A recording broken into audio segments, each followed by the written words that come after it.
I am Leah, 35 years old, and I never thought my Army career would become the reason my family saw me as a walking checkbook rather than their daughter. After my wife Natalie had back surgery following a terrible car accident, I heard words that changed everything. She deserved a better rear end. You already got your Army benefits. If you are watching from somewhere that understands family, should be about love, not money. Please let me know in the comments and subscribe if you have ever felt used by the people who should care about you most. Growing up in our modest home in Topeka, Kansas, money was always the center of every argument between my parents, Diana and Frank.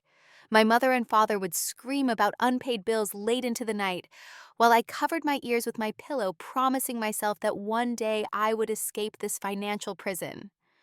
Our house was small but functional, a 3-bedroom ranch with peeling paint that my father always promised to fix next summer. Next summer never came. My mother worked as a receptionist at a dental office, and my father bounced between construction jobs, always blaming his boss or coworkers when he inevitably got fired. My siblings James and Sarah were 3 and 5 years younger than me, which made me the default babysitter and second mother from the time I was 10. By 17, I had already mapped out my escape route. The Army recruitment office downtown became my sanctuary. The recruiter, Sergeant Williams, spoke of education benefits, steady paychecks, and a chance to see the world beyond our small town. When I brought home the paperwork on my 18th birthday, my parents reacted exactly as I expected. My father scoffed, waving his beer in my direction.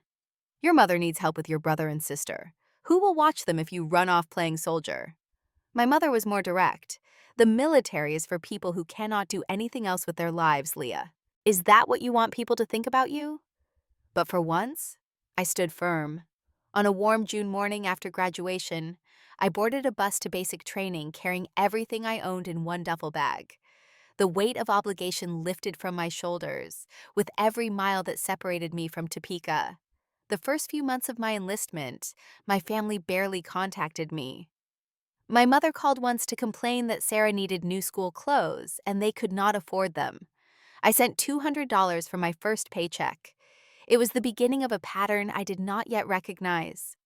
By my second year in the Army, I had been promoted to specialist and was earning more money than I had ever seen. I started sending home $300 monthly, thinking I was being a good daughter. That was when the tone of our phone calls changed dramatically. My baby girl making us so proud, my mother would coo, her voice dripping with a sweetness I had never heard during my childhood. "When are you coming home for a visit? We miss you so much." My first deployment to Afghanistan changed me in ways I struggle to articulate. The dusty air, the constant vigilance, the bonds formed with my unit that felt stronger than blood. During my second tour, I met Natalie, a civilian contractor working on infrastructure projects. She had long auburn hair that she kept tightly wound in a bun, green eyes that crinkled when she smiled, and a calm confidence that drew me to her immediately. We first spoke at the base canteen when she asked if she could share my table. The space was crowded voices bouncing off concrete walls as service members and contractors grabbed quick meals between shifts. Her tray held the same unappetizing meatloaf as mine. "Is it always this bad?" she asked, poking at the gray mass with her fork. "Only on days ending in Y," I replied, surprising myself with the ease of our conversation. From that moment, we found reasons to cross paths. Coffee before shift's lunch. When our breaks aligned, walks around the base perimeter during the cooler evening hours. In a place where death felt like a constant companion, Natalie represented life and possibility.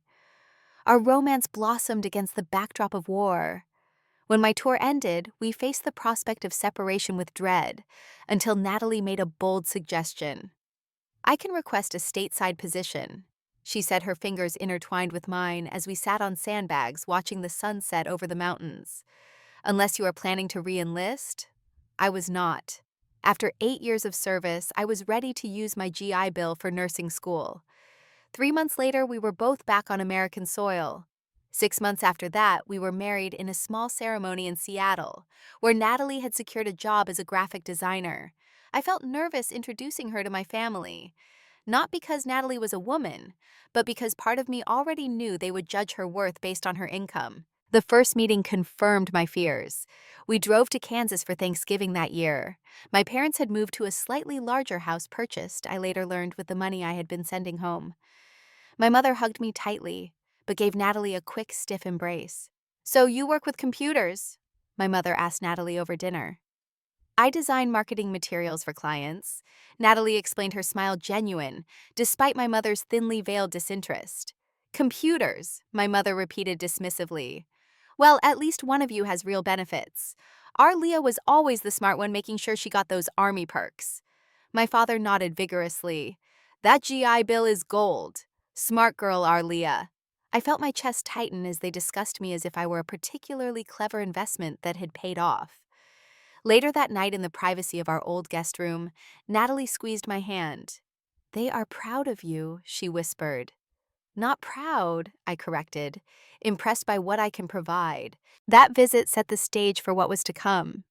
My brother James called 2 weeks later, explaining that his car had broken down and he needed $800 for repairs.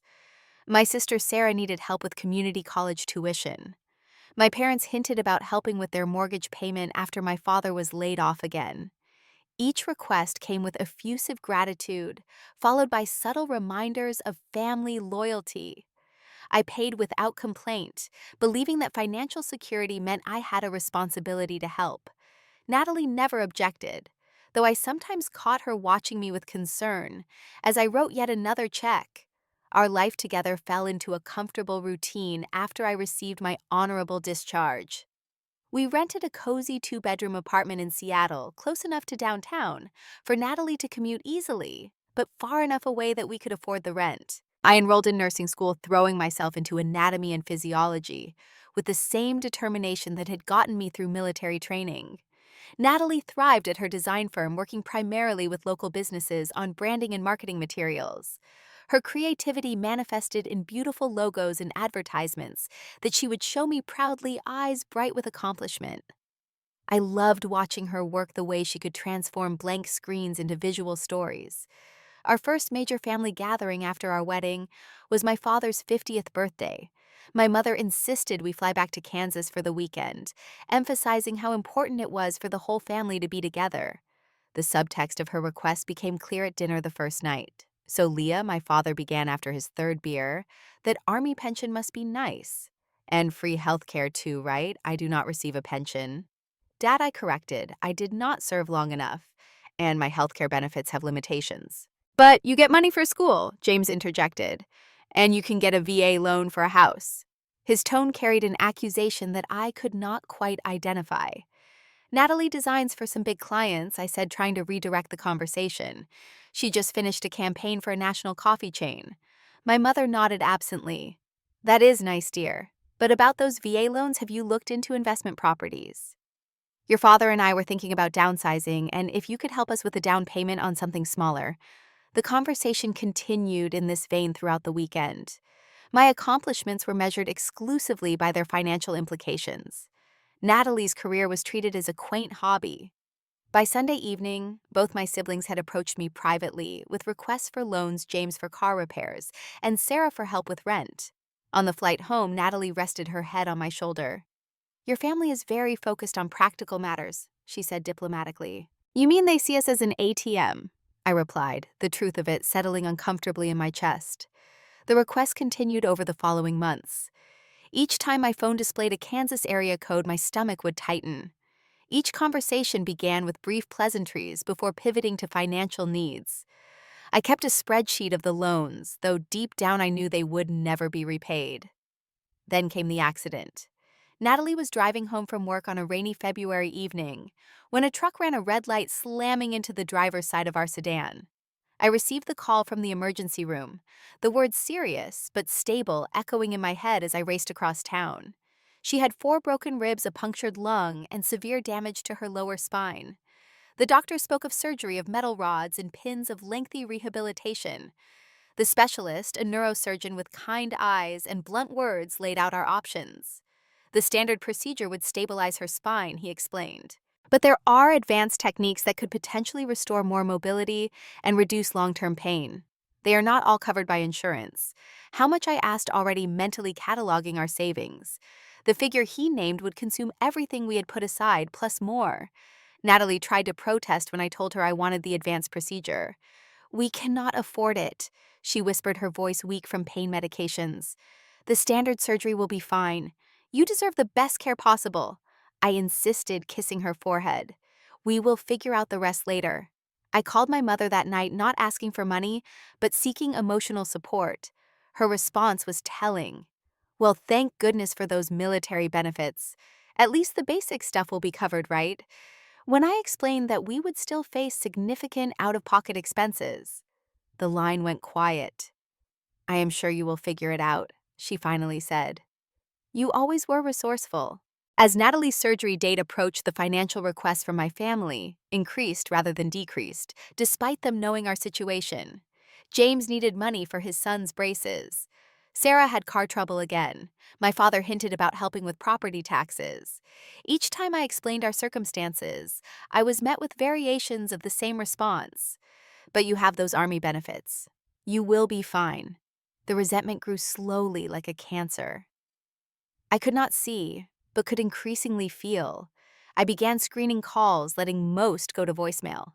When I did speak to family, our conversations were shorter, my patience thinner. Natalie noticed, of course. One night as I hung up after another tense call with my mother, she reached for my hand.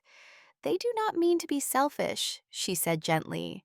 "They just do not understand what we are going through." I wish I had her capacity for generosity. Instead, I felt the weight of obligation warring with growing anger. The scales were tipping, though I did not yet know how dramatically they would soon fall. The morning of Natalie's surgery dawned gray and cold. April in Seattle brought constant drizzle that matched my mood as I drove to the hospital at 5 in the morning. Natalie had barely slept, her anxiety manifesting in the tight grip she kept on my hand as they prepared her for the procedure. The surgery was scheduled to last 8 hours. The neurosurgeon had explained the complexity of repairing the damage to her L3 and L4 vertebrae, the delicate work of ensuring the nerve bundles remained undamaged. I paced the waiting room, alternating between terrible coffee and silent prayers, to a God I was not sure I believed in anymore. 3 hours into the wait, my phone buzzed. My mother. I almost ignored it, but answered on the third ring, thinking perhaps she was calling to check on Natalie. "Leah, thank goodness you picked up," she began without preamble. "James' car broke down again and he needs to get to work. We need to borrow $2,000 for repairs." The timing was so inappropriate, so monumentally self-centered, that for a moment I could not speak. "Mom," I finally managed. "Natalie is in surgery right now. I am at the hospital." "Oh, right," she replied, her tone suggesting she had forgotten entirely. "Well, when will you be home? Can you send the money today? James really needs to get to work tomorrow." "I cannot believe you are asking me for money right now," I said, my voice shaking. "We just spent our entire savings on this surgery. We are drowning in medical debt." There was a pause, and then my mother sighed dramatically. "I thought the Army covered all that. You always talk about your benefits. They cover some, not all," I explained for what felt like the 100th time. "And certainly not the advanced procedure Natalie needed." "Well," my mother sniffed, "I do not see why you had to choose the fancy option anyway." She paused, and then delivered the words that would change everything. She deserved a better rear end. "You already got your Army benefits." The waiting room seemed to tilt around me. I gripped the phone so hard my knuckles turned white. "What did you just say?" I whispered. "I am just saying you made your choice." She continued, oblivious to the line she had crossed.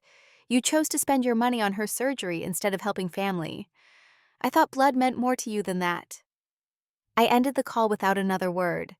A nurse found me 30 minutes later, huddled in a bathroom stall, sobbing so hard I could barely breathe. She gently guided me back to the waiting room, assuming I was overcome with worry about Natalie. I did not correct her. The surgery was successful, though the recovery would be long and painful.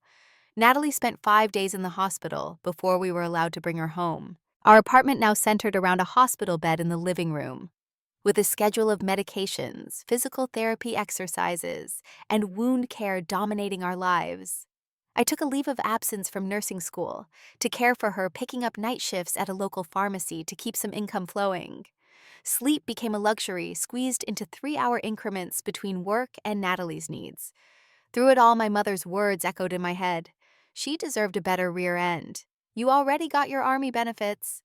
The weeks that followed brought more financial pressure. Bills arrived with alarming regularity, each bearing red stamps demanding payment. I juggled credit cards, minimum payments, and payment plans with the hospital. Through it all, the calls from Kansas continued. My father left voicemails about needing a new furnace. James texted about his son's summer camp fees. Sarah called about community college tuition again. Each request came with the same subtext: your obligation to family trumps all else. I avoided Thanksgiving that year, citing Natalie's recovery. My mother made her disapproval clear. Family should be together for holidays, she insisted during one tense phone call. You can leave her with a neighbor for the weekend. She is my wife, Mom, I said through gritted teeth. She is my family too. The silence that followed spoke volumes. Then it is not the same, and you know it.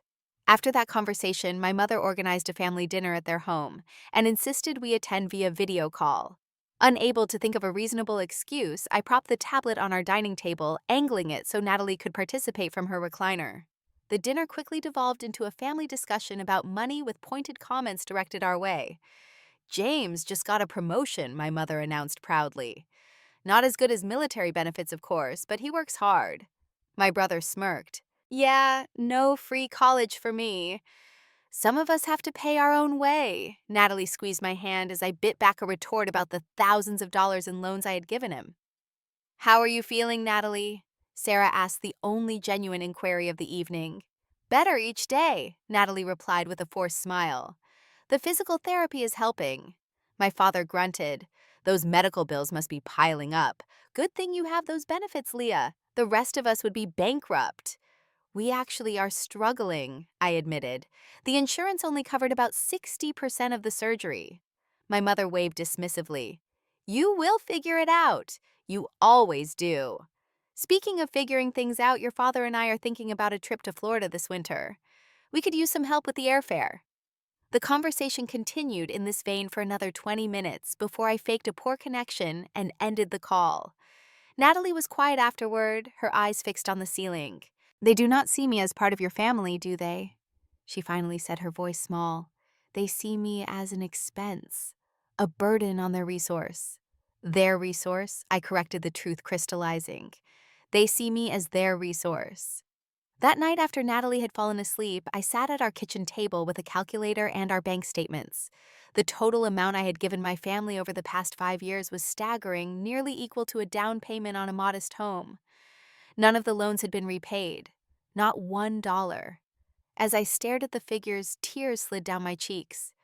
Not from sadness, but from the clarity that comes with finally seeing something that has been in front of you all along. 3 months after her initial surgery, Natalie developed complications.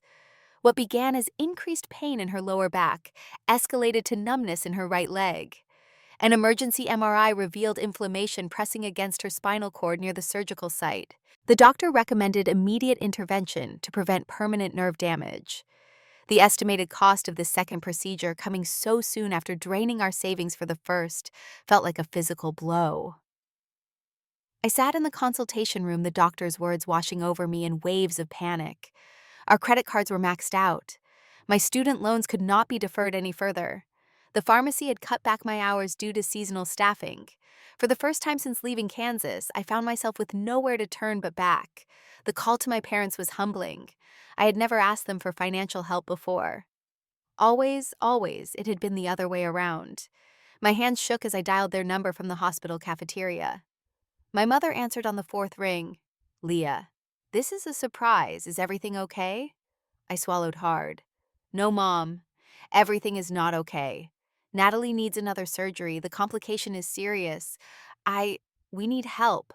I explained the situation, the urgency, the potential for permanent disability if we delayed. I outlined our financial state with brutal honesty. Then I asked for a loan, promising to repay it once I finished school, and began working as a nurse. The silence that followed stretched so long, I thought the call had dropped. Then I heard my mother sigh. We cannot afford to bail you out, she said, her voice cold. You should have thought about this before spending all that money on her surgery. My vision blurred with tears. Mom, please.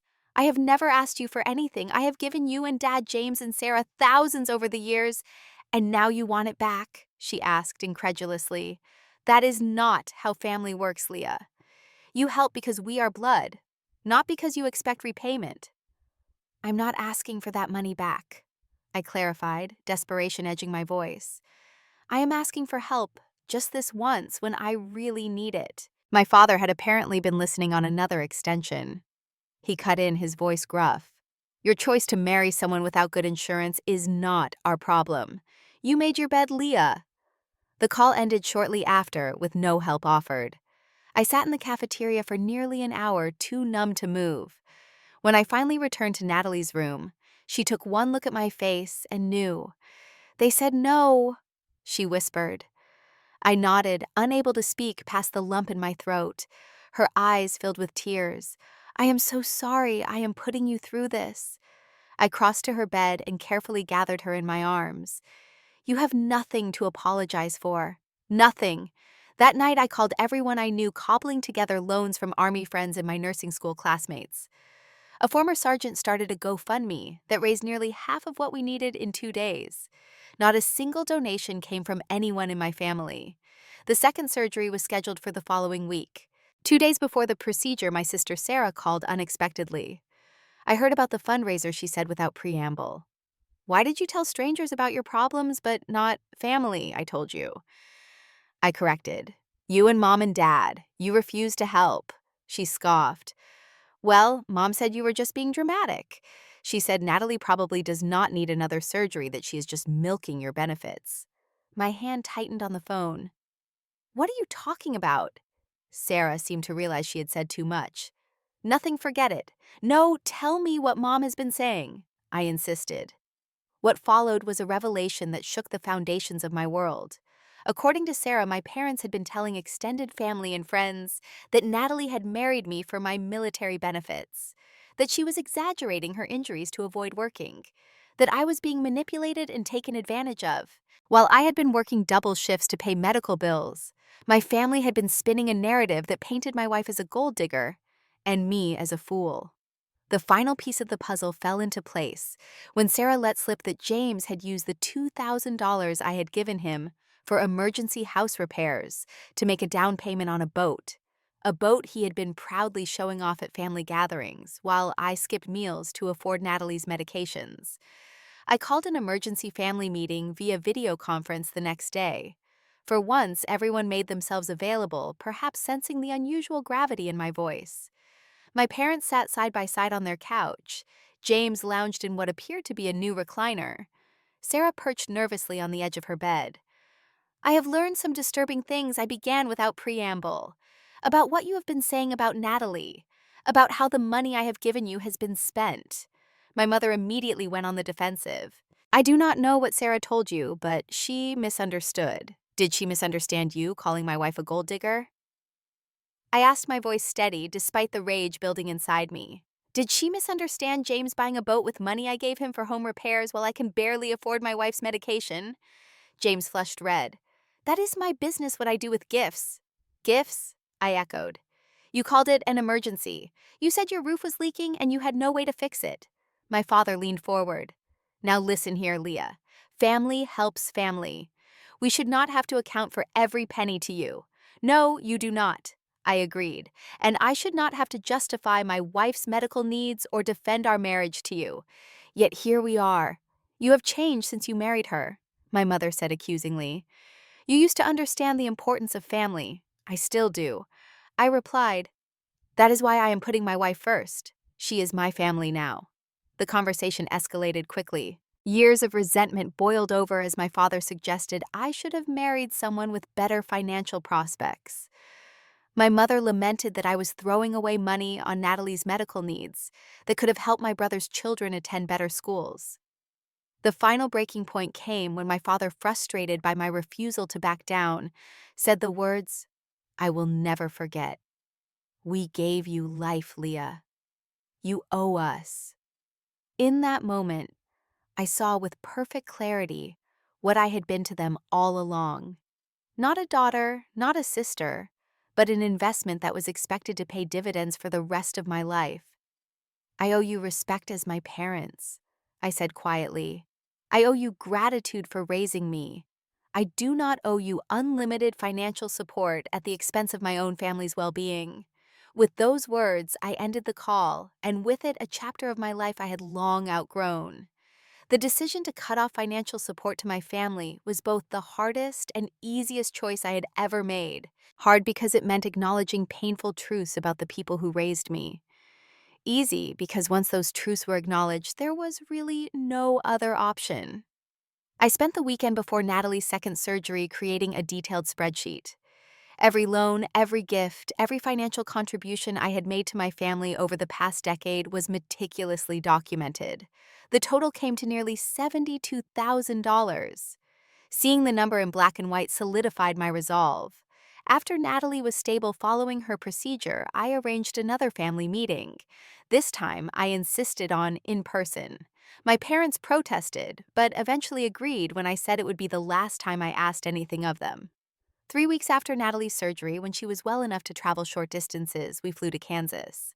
I booked a hotel rather than staying with family, a decision that prompted multiple passive-aggressive texts from my mother. We met at my parents' house on a Saturday afternoon. James and Sarah were already there when we arrived. Natalie insisted on coming despite her discomfort, supporting herself with a walker.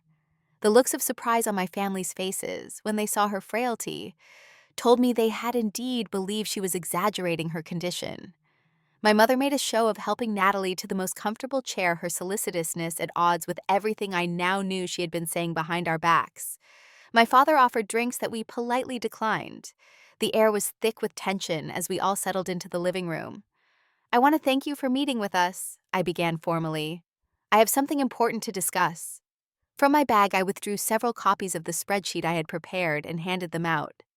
For several minutes, the only sound was the rustle of paper as they reviewed the document. What is this? James finally asked, though the color draining from his face suggested he already knew. This is a record of every dollar I have given this family since I joined the Army, I explained calmly. $72,436.28 to be exact, none of which has ever been repaid. My mother started to speak, but I held up a hand. I am not asking for repayment, I continued. I want to be very clear about that. These were gifts freely given because I believed I was helping family in need. My father shifted uncomfortably. So, why are you showing us this? Because I want you to understand exactly what you are losing today, I replied. I will no longer be providing financial support to any of you. Not for emergencies, not for holidays, not for any reason. The explosion I expected did not come immediately. Instead, my mother's eyes filled with tears that I might once have believed were genuine. You would abandon your family, she asked tremulously. After everything we have done for you. I am not abandoning anyone, I corrected. I am establishing boundaries. I will always be your daughter and James and Sarah's sister. I am simply no longer your personal bank. James scoffed. This is about the boat is not it I was going to pay you back. No, this is about lying to me about why you needed money, I replied evenly.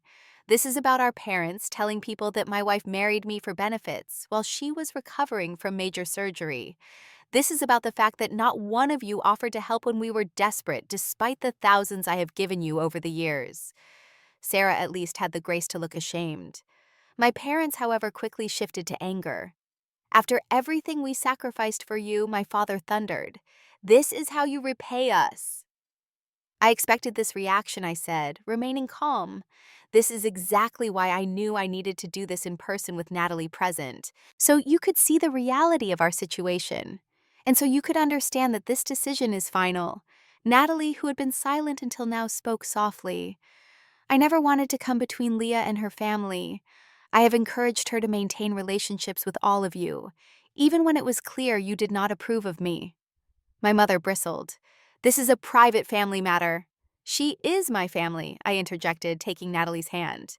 And she has more right to speak here than anyone. What followed was a 40-minute attempt by my parents and brother to change my mind through every emotional manipulation tactic imaginable. They invoked family loyalty, they brought up childhood memories, they reminded me of times they had helped me, although those examples were notably few and predominantly from before I was 18. Through it all, I maintained my position. I would remain in contact with them if they could respect my boundaries. I would visit on holidays if they could treat Natalie with respect. I would be their daughter and sister, but I would no longer be their ATM. When it became clear that I would not be swayed, my father delivered what he clearly thought was his trump card. "If you walk out that door, you are no longer our daughter," he said, his voice cold. "Family stands by family no matter what. If you cannot do that, you are not part of this family." I had anticipated this ultimatum. It still hurt, but I was prepared. "That is your choice to make," I replied, helping Natalie to her feet. "I hope someday you will reconsider. I love you all, but I will not be manipulated or guilted any longer." As we walked out the door, my mother called after us. "When you come to your senses, you will regret this day." I turned back briefly. The only thing I regret is that it took me so long to see the truth. The drive back to our hotel was silent. Natalie dozed, exhausted by the confrontation and her still healing body. I felt hollow, as if something had been scooped out of me, leaving an empty space that ached. But beneath the pain was something unexpected relief. That night, as Natalie slept, I sat by the hotel window, watching lightning flash across the Kansas sky. For the first time in my adult life, I felt truly free. The weight of obligation had been so constant for so long that I had forgotten what it felt like to stand unburdened. The weeks that followed tested my resolve. My parents alternate between angry calls, demanding I reconsider, and icy silence. James sent threatening texts accusing me of betraying the family. Only Sarah maintained sporadic contact, her messages cautious but not hostile. I blocked my parents' and brother's numbers after 2 weeks of harassment. Sarah remained the only tenuous connection to my former life, though our conversations were superficial and strained. Through it all, Natalie recovered slowly but steadily. The second surgery proved more successful than the first, restoring sensation to her leg and reducing her pain significantly. As her physical strength returned, so did her spirit. I watched my wife emerge from the fog of pain and medication, her creativity and joy gradually rekindling. 3 months after our confrontation in Kansas, we made a decision that would change the course of our lives.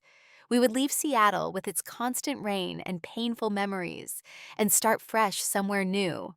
Colorado called to us both. The mountains reminded Natalie of her childhood in Vermont, and the growing tech scene in Denver promised opportunities for her design career. More importantly, her parents lived in Boulder just 30 minutes away, offering the prospect of family support that was freely given without strings attached. The move was therapeutic. Packing up our apartment, deciding what to keep and what to leave behind, felt symbolic of the larger changes in our lives. We drove across the country rather than flying, taking our time stopping at national parks and small towns along the way. We talked for hours as the landscape changed around us, processing the pain and betrayal, but also imagining the future we were driving toward. By the time we crossed the Colorado state line, the shadows that had followed us from Seattle had begun to recede. The Rockies rose before us, massive and ancient, putting our problems into perspective. We were small, but we were resilient. We had weathered storms together and emerged stronger for it. Our new beginning awaited, free from the burdens of the past, but enriched by the lessons they had taught us. Denver welcomed us with sunshine and open spaces. We found an accessible apartment with wide doorways and a roll-in shower that made Natalie's continuing recovery easier. The extra bedroom became a home office where she could work on design projects as her strength allowed.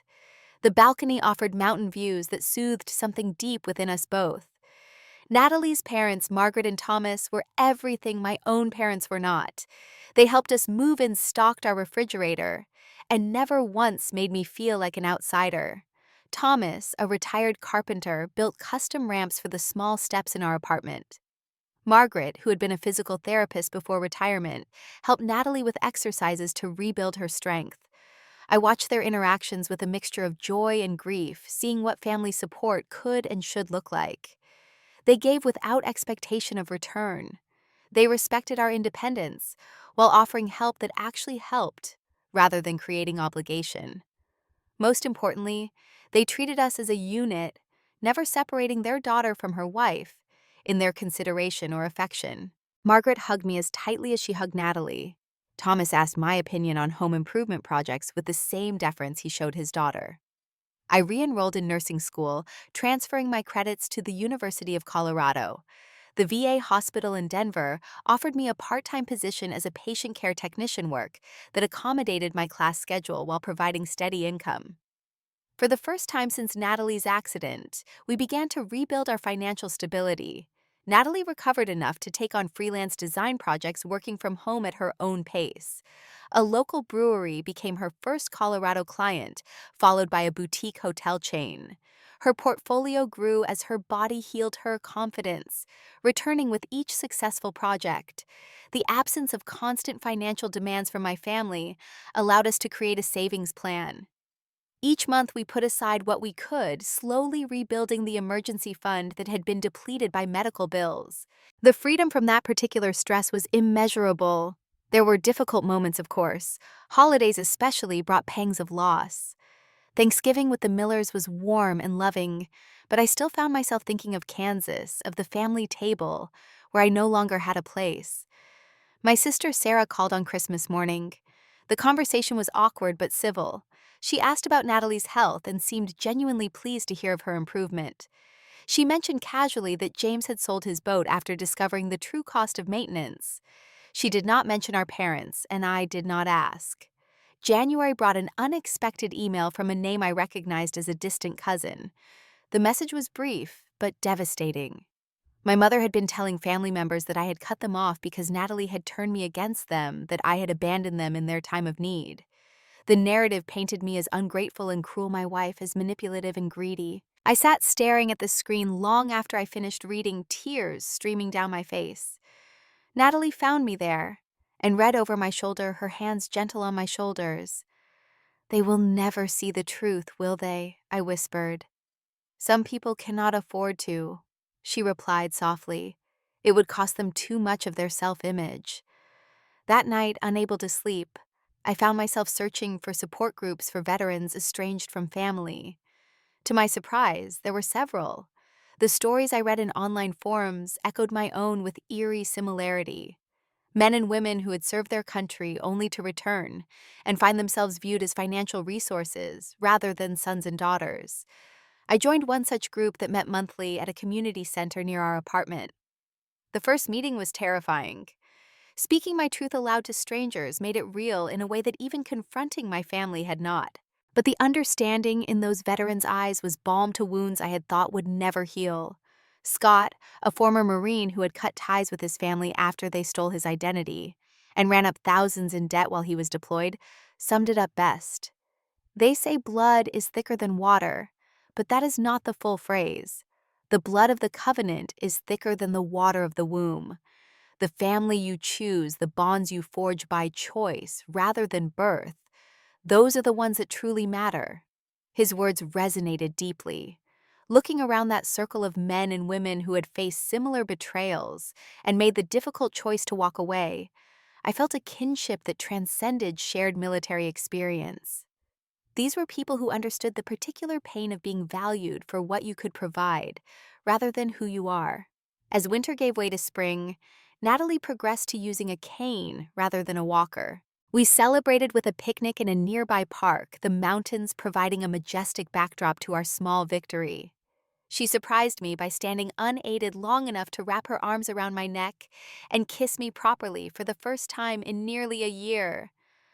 "I love you, Leah Miller," she whispered against my lips. "Thank you for choosing me. You are the easiest choice I have ever made," I replied, meaning it with every fiber of my being. The contrast between the family I had left behind and the one I was building could not have been more stark. Margaret and Thomas invited us for Sunday dinners without expecting anything in return. My veteran support group offered understanding without judgment.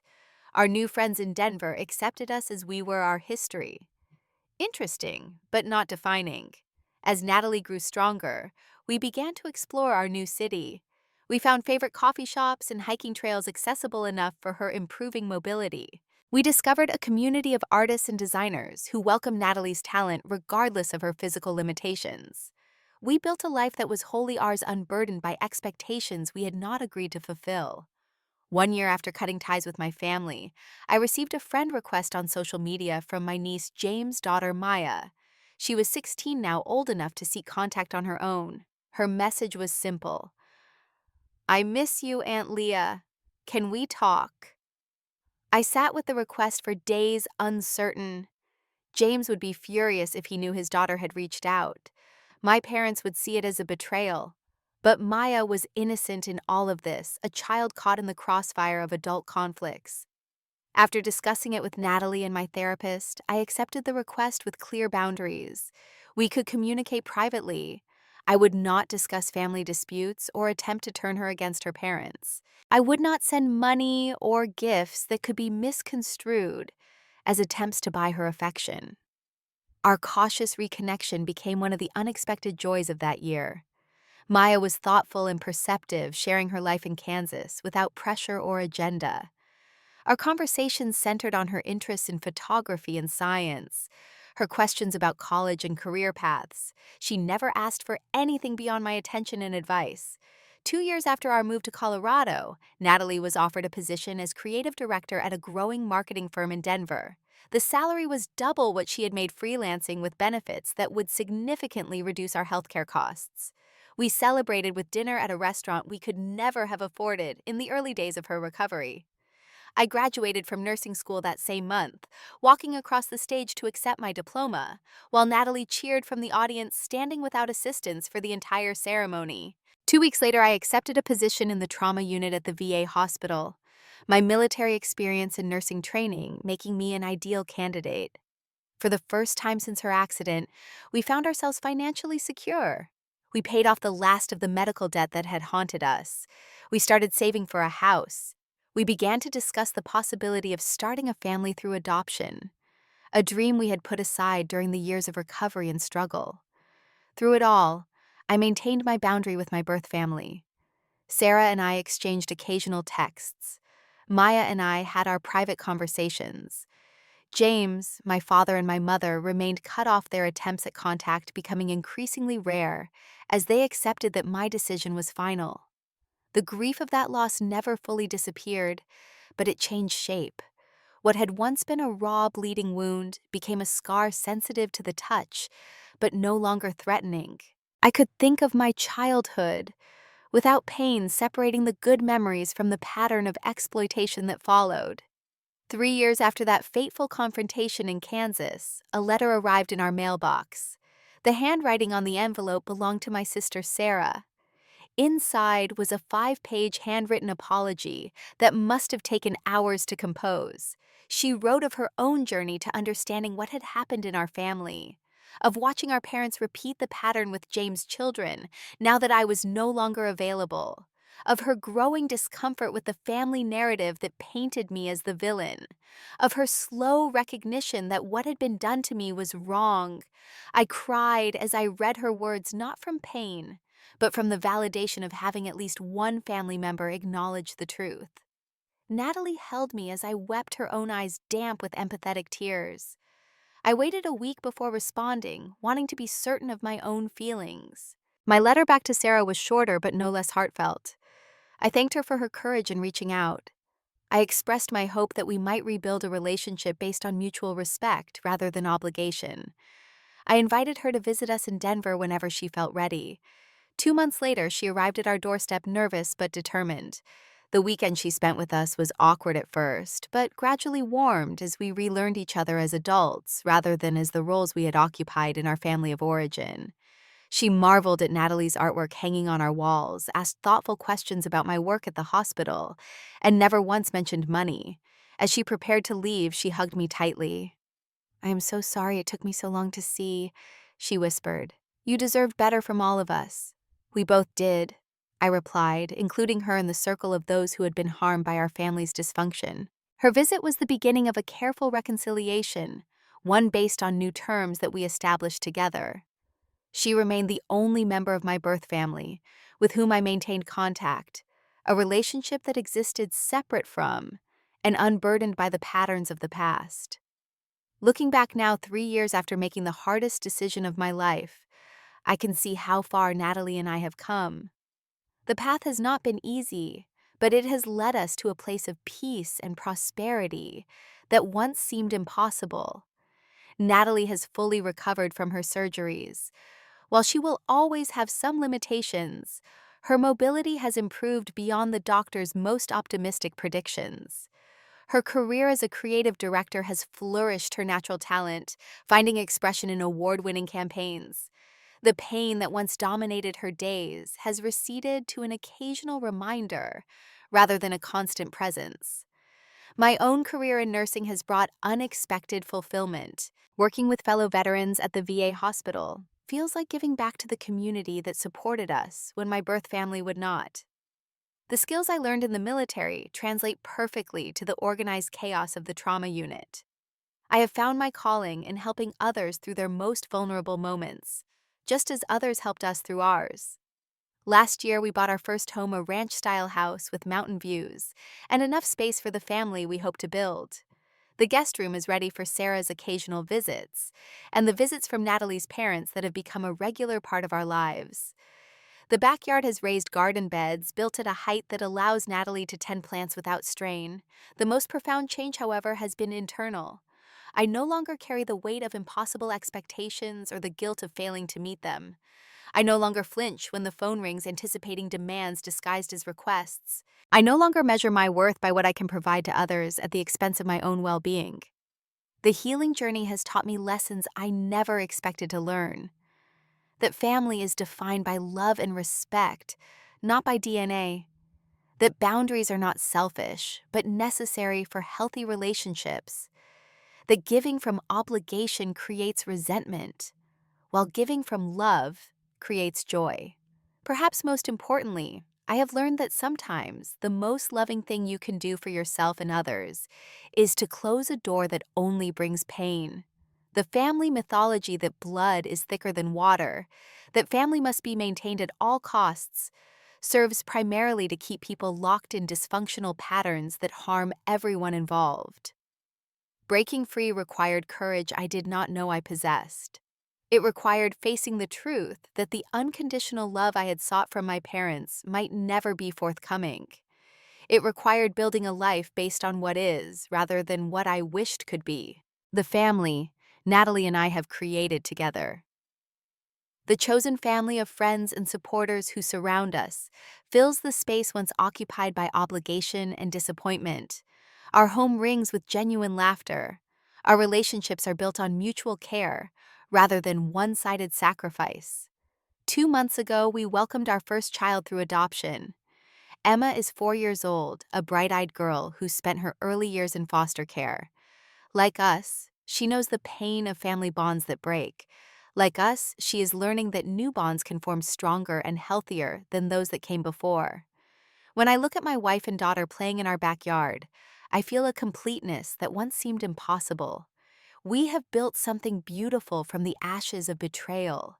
We have found our way to a life defined by choice rather than circumstance. Blood may be thicker than water, but love is thicker than both.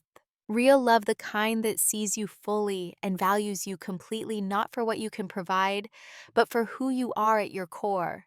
If you have found yourself trapped in family patterns of obligation and exploitation, know that another way is possible. It is not easy and the path is not straight, but freedom waits on the other side of those difficult boundaries. You deserve relationships that build you up rather than drain you dry. Have you ever had to make the difficult choice to distance yourself from family for your own well-being? Share your experience in the comments. And if this story resonated with you, please subscribe and hit the like button. Your support helps me continue sharing these difficult but important truths. Thank you for listening to my journey. And remember, you are worthy of love that does not come with conditions.